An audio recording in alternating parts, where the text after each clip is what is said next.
What's going on, y'all? Today we got Weight Room Wednesday. All right, so look, check me out.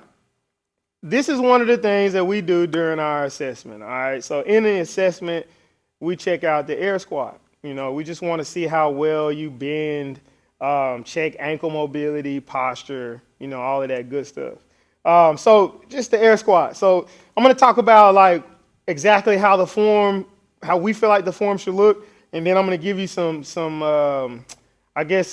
ways that people do the air squat that I don't think translates well to loading it with the back squat. All right, so air squat. All right, I ask my guys and girls when they come in to do the air squat to get their feet right outside the shoulder width. All right, if you look here, we're gonna go right outside the shoulder width. All right, that's what I tell them. Next cue that I give them is just stand tall, big chest, shoulders back, and then I have them put their arms up, just right here. Create a good, upper back posture. All right. Then I tell them, I just want you to sink your hips straight down into the hole, straight down. So here, if we sink straight down into the hole, I can see what kind of ankle mobility they have, how well they bend at the hip and knees, and also if they're able to keep nice upright position with their posture. And I'll show you what that looks like from the side. If you're a coach, trainer, whatever, looking at this, walk circles around your athletes while they're doing the air squat to check them out. You can get different viewpoints on how well their posture is from the side.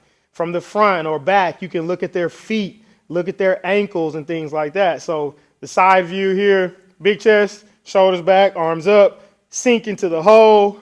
We driving the knees open. Does not mean the toes have to be all the way open, okay? Toes can be kind of straight, but just turned out slightly. You want to kind of corkscrew in the ground, getting tension in the hip, pushing the knees open, big chest, shoulders back, sink straight down into the hole, sit, hamstrings on calves, big chest, back up. All right, I'll make them do like anywhere between 5 to 8 reps. If I see a kid come in, look like me, form like this, sink in the hole, do that, back up, 1 rep, move on. All right. Some things that I think you'll see a lot with the air squat is athletes will tend to hinge a lot when they're doing their squat. And so the squat they might do this and stand back up. You'll see this a lot. See that a lot with even adults too, like ask you to do a squat right here.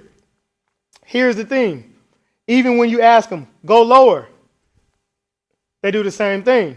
Why they do the same thing and they think they're going lower is because their eye level dropped. The eye level had got lower, but their hips didn't. So you have to give different verbal cues to make sure that you tell them, hey, I want your hamstrings on your calf. All right. So what does that mean? I want you sitting your hamstrings down on your calf. Keep your chest up. Okay. Upright. Be vertical. Big chest, shoulders back. You just try and give them cues so that they can hear different things to fix the form. All right. So if I get an athlete that's doing a lot of that and it's just not working, okay, it could be 2 things. Experience. One thing that I do that really I can get a quick look at if it's just experience and cues or if they have issues with their ankle mobility is I'll just pull out the slant board. All right. So if you can see here, the slant board, it'll eliminate needing great ankle mobility to get into the hole on your squat. Now, he was talking about my ankles. Yeah, they probably a little ashy, okay? But I don't care, all right? This is Weight Room Wednesday, all right? We ain't worried about bed and bath and body works, all right? Okay? Might get that on my... But anyways, check me out. When I drop straight down, big chest, shoulders back, I don't need the same ankle mobility on the slant board to sit in the hole. As you can see, my foot is still pretty vertical here. Man, that ankle right there pretty ashy. You can get pretty vertical here, all right, and still stand back up. Now, when I'm on the floor, flat ground, and I go down, as you can see, I need a little bit more mobility here in the ankle to be able to keep an upright position. You can see we need a little bit more flexion here. All right. Dorsiflexion of the ankle, the foot, or whatever. All right.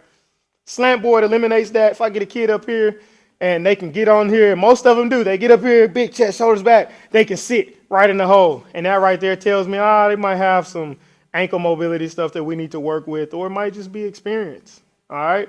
So that's the air squat. There's a lot of stuff you can talk about in the air squat. Good posture, being able to sit down in the hole, ankle mobility, feet, all of that good stuff. But the air squat is one of the things that we look at when it comes to doing an assessment before we work with an athlete. All right.